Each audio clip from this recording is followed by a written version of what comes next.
Suspense.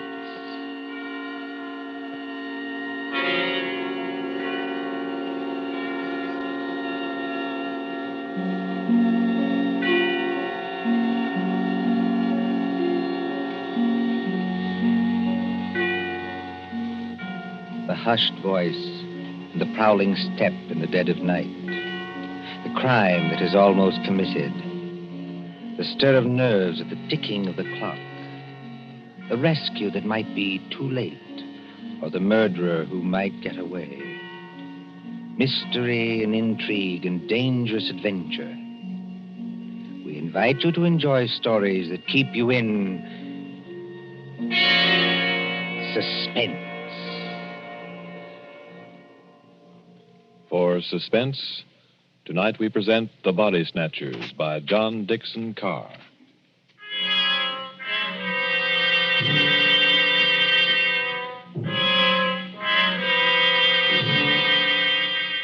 Beware of the body snatcher who prowls after dark. Beware of the graves he robs. Beware of the murders he commits to provide new corpses for the doctors. Up to the year 1832, the body snatchers terrorized England. According to the law, only 4 bodies a year could legally be supplied to the surgeons for anatomical study.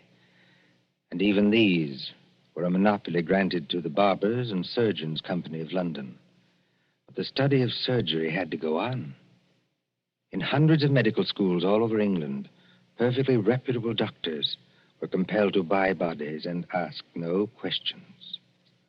In 1828, burst the scandal of Burke and Hare, who found grave robbing too slow and murdered 16 persons in order to supply Dr. Knox of Edinburgh. And so, out of basic good purpose, sprang the evil of the body snatcher.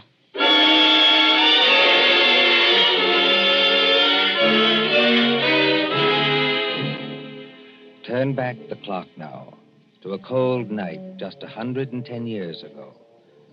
Look into the brick kitchen of a house on Wandsworth Common, not far from London. There, in the light of a tallow dip, sits old Mother Slade in her draggled bonnet. What's a keeping 'em? 2 hours. 2 mortal hours by the Dutch clock. And they're not here yet. Mother Slade? The graveyard not half a mile off. And once I thought I heard church bells ring. And once... Mother Slade, did you call? No, my girl, I did not call. But I thought I And heard... what are you doing up at this hour, my girl? I was only locking up, Mother Slade. Ain't it enough to have taken you over from a good-for-nothing mother, not worth the gunpowder to blow her up? Please, Mother Slade. And given you a good home, and brought you up practically like a lady, with only the housework to do? I'm sorry, Mother Slade. Only I wish you wouldn't talk like that about me own mother. And what do, Peggy Lester? You stop up until this hour. You mislay me snuff box 20 times a day. I was only going to say, I thought I heard a horse and cart in the lane. In our lane? Yes, Mother Slade. There it is now. Yes. Easy, my dears. Drive easy with the merchandise. The doctors don't like it if you bump the merchandise. Merchandise, Mother Slade? What's that? I'll tell you what it is, my girl. I didn't mean anything, Mother Slade. It's your Uncle Matt and your cousin Rob are coming home from their business. That's what it is. You hear that, Peggy Lister? I didn't mislay your snuff box. It's on the table. And if you don't want me to take my fingernails to you instead of a strap, you get on up to bed this minute, do you? Yes, Mother Slade. I'm a-coming, my dears. Don't be impatient. I'm a-coming. Nasty dim light this candle gives. Oh, old Mother Slade has got the rheumatics so cruel she can hardly move. Just pull back the bar, open the door. Well, Matt, did you get it? Did we get it? Strike me blind, but that's a good one, ain't it, Rob? Stir the gab, can't you? Get inside and close the door. They ain't after you. Ain't they? Can't you hear anything? I thought I heard church bells. More like a perishing funeral bell, if you asks me. Take it easy, Rob. Take it easy. We've shaken them off. Have we? I wish I was as certain as some people. The spades and sack is still in the cart. Let 'em stay. Who's a-coming to find 'em? Then you didn't get it after all, you thick-skull pair of... Now, don't you start a-blaming us. Now, you shut your potato trap, Mother Slade, or Matt'll make you shut it. What happened? I'll tell you what happened. We was too quick, that's what. The girl was only buried this afternoon. The sooner the better, my dear. What's the good of the merchandise if it ain't fresh, eh? You hold your noise and listen. We left the horse and cart outside, like we always do. We creeps up to the lich gate of the churchyard. Walk softly, Matt. Walk softly, Rob, in your oily beaver hats and neckcloths, under the starlight and the white frosted elms. Take care of the graves, too. Spring guns may be set in some of them to protect the dead from marauders. And if the coffin is one of those new iron ones, all your labor will be in vain.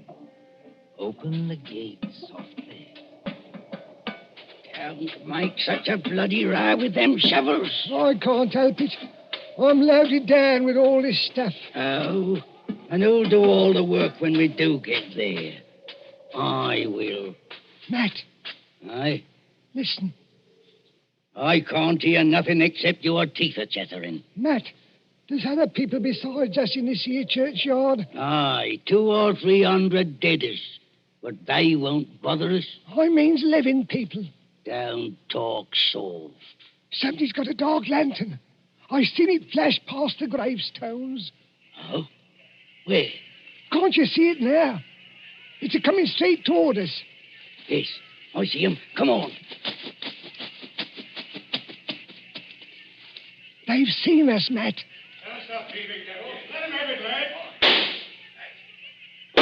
Easy, does it, Rob. Down behind the gravestones. Crouch down. They can't shoot through stone. Matt, it says here, sacred to the memory It's of... the girl's relatives. They've been watching her grave. All the big boys. They want to get out now, they'll have to climb the wall. Oh, Struth. If only I had me Barkers. First time in 2 years I've gone without a brace of pistols, and this happens. But you ain't got your barkers, Matt Patterson. I got what's just as good. Give me a shovel. What are you going to do? Charge 'em. This here shovel's got a nice edge. Oh, you daft. They'll have to take time out to reload, won't they? Hear that? Somebody started the bell. That'll bring down every peeler within a mile. If you want a tithing ticket and a neck in a rope, stop where you are. But if you don't want to get scragged before your time, follow me. That's all there is to it, Mother Slade. We went out by the gate, and blow me if they could stop us. You perishing numbskulls. Did they recognize you? No, we had our neckerchiefs around our eyes. And did you do it? I don't know. There's blood on the shovel. No, there ain't, Mother Slade. I wiped it off. Anyway, we're here. What I want now is a Christian fire to sit by, and a drop of spirits to warm my stomach. There's no spirits in the house, Matt Patterson. Don't you lie to me, you ugly mouth. Let go of me hand, Matt Patterson. I'm warning you. Better let it go, Matt. There's no spirits. Only half a loaf of bread. Don't I know it? I haven't tasted a drop of gin all day. And the black dog's on me back. Well? Hark at what I say. The doctor was promised a corp tonight. All right, dearie, he gets a corp tonight. Oh, there's that funeral bell again. What's the clock, old hag? Come on, spit it out. A nice young corp without any trouble or bother. Aye? What about young Peggy upstairs? Strike me blind. What about it, eh? You'd have to be mighty careful. Why? You'd have to smother her with a pillow while I sit on her legs. That's what Burke and Eyre done up in Edinburgh. Then you don't leave any marks on them. Here, half a tick. Wait.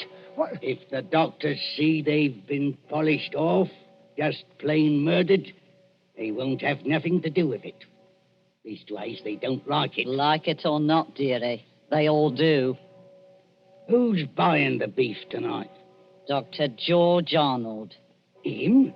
The young fella out Fulham way? That's the man, dearie.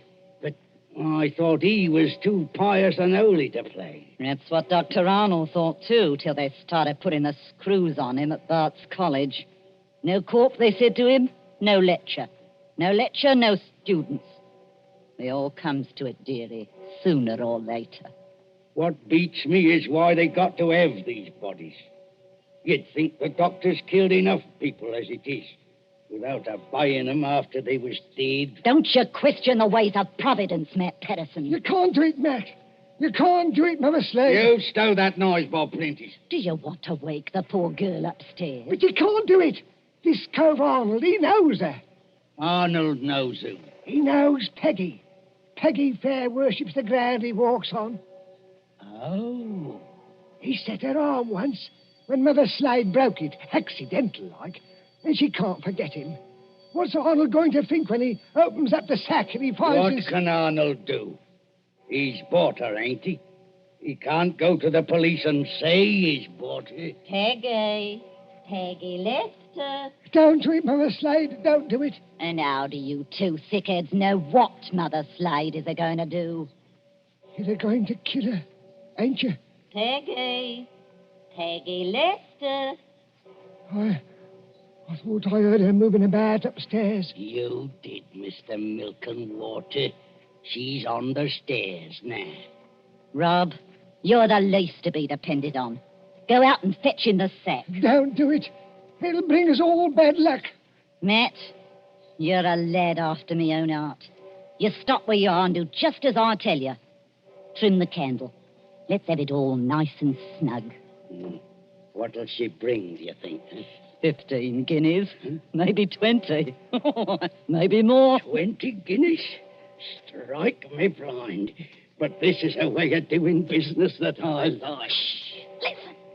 Did you call me Mother Slade? That's right, my ducky. That's right, my little pet. Put your wrapper round you and your slippers to keep your feet warm and come right down here to Mother Slade.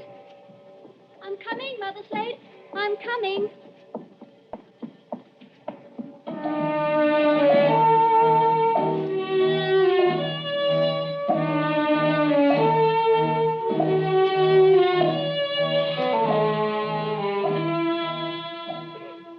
Who in those times would be a surgeon and still be an honest man? At that drugged hour of the night, look into the sitting room of a spacious house. Many candles are still alight there, though they have burned down nearly to their silver sockets. There is Chinese paper on the walls and a Turkey carpet underfoot. In front of the fire, now almost out, sits Dr. George Arnold with his bottle green coat and heavy hair.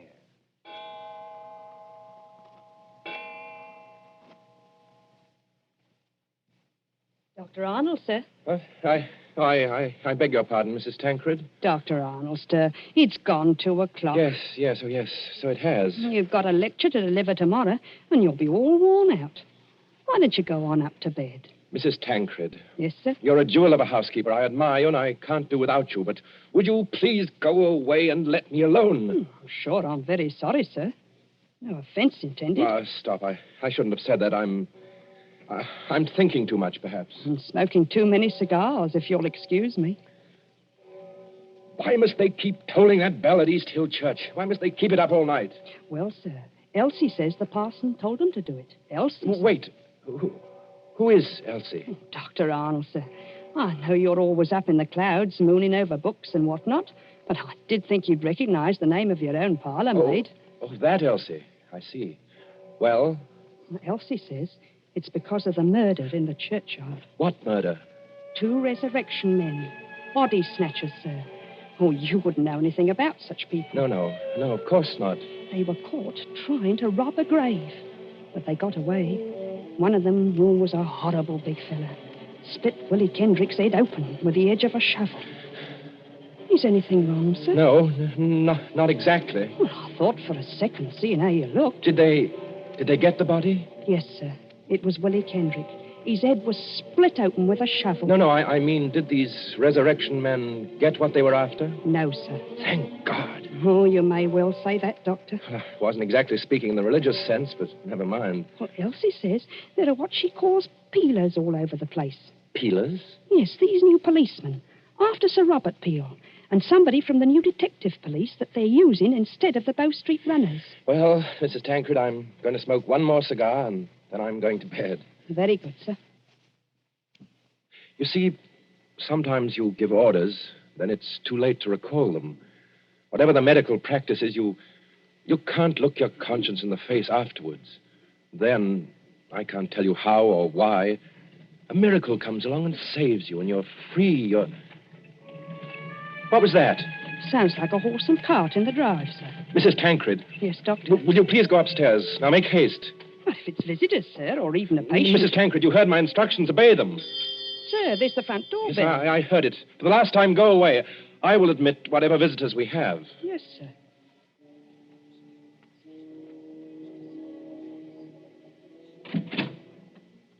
Good evening, dearie. Oh, come into the sitting room here, Mrs. Slade. La, sir. Just call me Mother Slade. You don't hardly seem natural or friendly to hear anything else. It's a pleasure to curtsy to you, Doctor. Coo. What a lovely room. I suppose... Your candles is going out, though. One by one. Poof. Then you'll be in the dark. I suppose you've come to report failure. Failure, dearie? I understand you didn't get what you went after. Bless you, dearie. We got something just as good. Finest piece of merchandise you ever saw. You haven't got it here. Bless you, dearie. Mother Slade always keeps her word. Bring the merchandise in, my dears, so the doctor can see it. Quiet, please. Oh, of course, dearie, I forgot. Thank you, Sir Pat. The big fellow with the black eyebrows is Uncle Matt. The little fellow with the watery eyes is Cousin Rob. And between them, in that sack, they're carrying... Well, who is it in the sack? 19-year-old girl, dearie. Finest anatomical specimen you ever saw. Merciful Where do heavens. you want this here thing dumped, Governor? Easy now, Matt. Why did you bring it here? That's where you told us to bring it, dearie. I mean, why did you bring it to the front door? Why not to the surgery? Only place in the house where there was lights, Governor. Hurry up now. Where do you want it? Well, take it... Yes, dearie? Take it over and put it in the cupboard there, where I'm pointing. This cupboard here, sir. Yes, then close the cupboard door. Shame on you two. Tracking your muddy boots over the doctor's lovely turkey carpet. Easy, my dears, easy now. All right, Robin. She goes. Don't bruise the merchandise. Whatever you do, don't bruise the merchandise. Right, me blind. What's the odds? She can't feel it now. Here's your body, Mr. Sawbones. Now, let's see your money. Well, just one moment before I give it to you. There ain't no itch in this, is there? Better not be. No, I made a bargain with you, and I'll stick to it. Thank ye. That's uncommon genteel of you. Kindly stand back, sir. You're 2 stone of fat heavier than I am, and you don't impress me. Easy, Matt. Take it easy. I want to ask only one question. Where did you get that body? That's a question, dearie, what people in your profession don't ask. Why not? 'Cause they don't dare. That's why. Would the police be interested in where you got the body? No, dearie. Not half so interested in as where we brought it. To your house. It's your responsibility now. Yes, I suppose it is. The victim wouldn't be, by any chance, that pretty little girl you used to treat so unmercifully? You hold your noise about how I treated her. I was rather fond of Peggy. Strike me blind. I think the Sawbones... Oh, get out of this house, all of you. Go on, get out. Not without that money, dearie. It's 20 guineas now. There's money on the table under that newspaper. Take what you want, and get out of here before I... Oh, what was that? Aye. What was it? A late visitor, I imagine. Was you expecting anybody? Eh? No. Don't drop the lovely money, Rob. Don't drop it all over the carpet. Pick it up. So the back way are these? Yes, it's the way you should have come. Through that arch and down the passage. Thank you for the rhino, Governor. And no games, mind you, if you know what's good for you. Good night, dearie. Remember, you've got the body now. Yes. I've got the body now. Poor little devil. Dr. Arnold, sir. In heaven's name, Mrs. Tancred, haven't you gone to bed yet? I had to get up, sir, to answer the bell. Yes, of course. I'm sorry. Dr. Arnold, what's the matter with you? Matter? You're as white as a ghost, and you're almost crying. Am I? Well, we must remedy that. Oh, it's so dark in here, I could barely see you sitting there. The candles going out, one after another. Nothing but smoke and an ugly smell of grease, and that cupboard door. What about that cupboard door? Oh, I always declare, sir, it won't keep shut without any latch or bolt, if you'll excuse the level. Mrs. Tancred, keep away from that cupboard. Dr. Arnold, sir. Are you ill or anything? No, but keep away from that cupboard. Who rang the bell? Oh, dear, I was almost forgetting. It's that man Elsie was talking to us about. What man? The officer of the detective police, sir. He wants to see you. Well, I'll see him, but in some other room, not here. It's as you say, there's not enough light. Not a bit of it, Doctor, not a bit of it. Never too dark, as you might say, where the police are concerned. I couldn't help it, sir. He must have followed me down the hall. Are you... That's right, Doctor. I'm Stalker at your service. Inspector Stalker. Well, how do you do, Inspector? Mrs. Tancred, you may go. By your leave, sir. I'll just get some more candles and put them in that bracket by the cupboard. It's not in use. No, you needn't trouble. It's no trouble, sir. Excuse me. First of all, Doctor, I must apologize for intruding as late as this. Not at all, Inspector. Will you be seated? Thank you, sir. Thank you kindly. Now, I dare say you're wondering why I'm here. Well, yes, I am, rather. It's a bad business, Doctor. A very bad business. You mean the murder in the churchyard? Oh, you've heard about it. Well, my housekeeper said something about a man being killed with a shovel. That's right, Doctor. Not much doubt about who did that. No? No, the little fella dropped his dark lantern with the initials on it. They're professional body snatchers. We've had our eye on them for a long time. Speaking of body snatchers, Doctor... Well?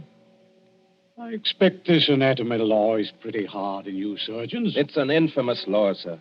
All the same, Doctor, it is the law. Yes. And if any surgeon happened to be caught with a body, especially a murdered body... What are you hinting at? Oh, nothing, Doctor, nothing. By your leave, I only want to ask a question.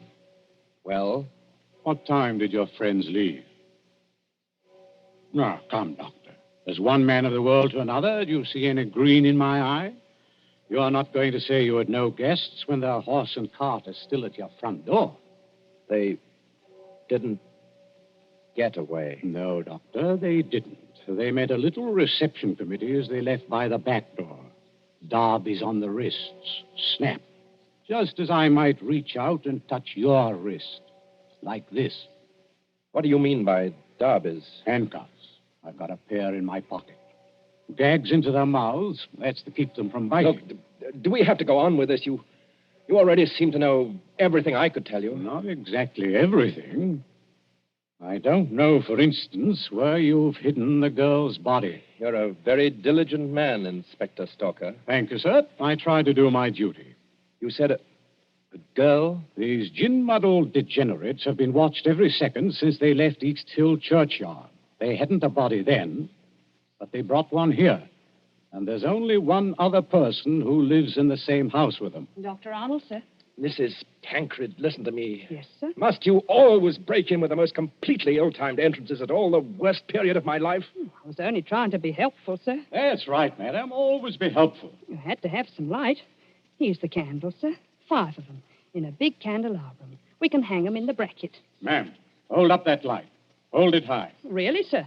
I'm not in the habit of being spoken to as Hold it high, I tell you. Do as the inspector tells you, Mrs. Tancred. This is a very fine carpet you've got here, Doctor. Yes, others have admired it tonight. But it oughtn't to have footprints on it.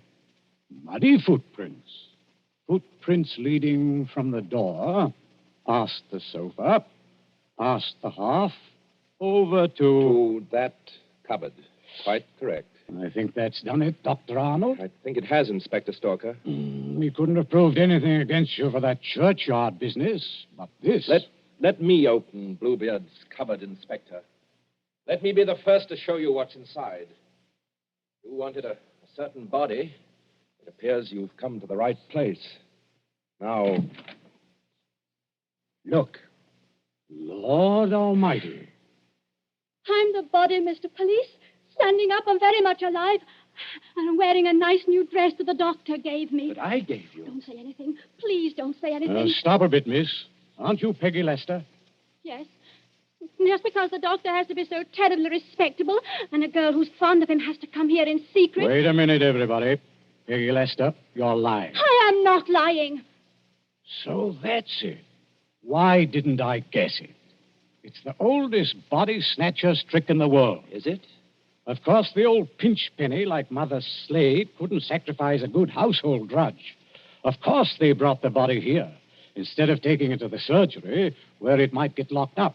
Could you be persuaded, Inspector, to tell us just what you're talking about? The body snatcher, sir. Well, what about them? They take a living accomplice and put him into a sack and sell him to a green doctor as a dead man. Yes, but see here, They get the best price they can. Then in the middle of the night, that accomplice gets up and robs the doctor's house. And the doctor can't tell us because he's bought illegal goods. I never intended to go through with it. No, young woman? I tell you, I wasn't going to rob the house. They made me do this.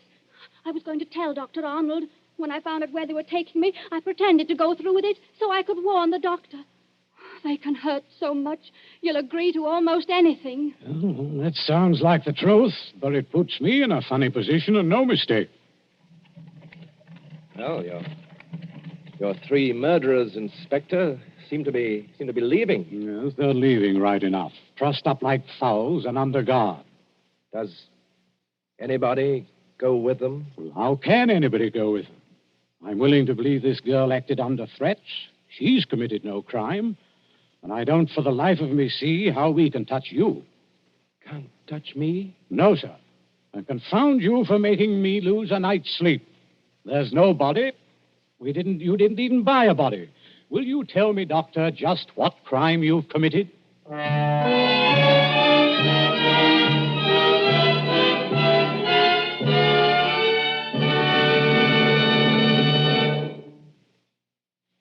And so ends The Body Snatchers. A story of London at midnight, 100 years ago. And tonight's story of Suspense.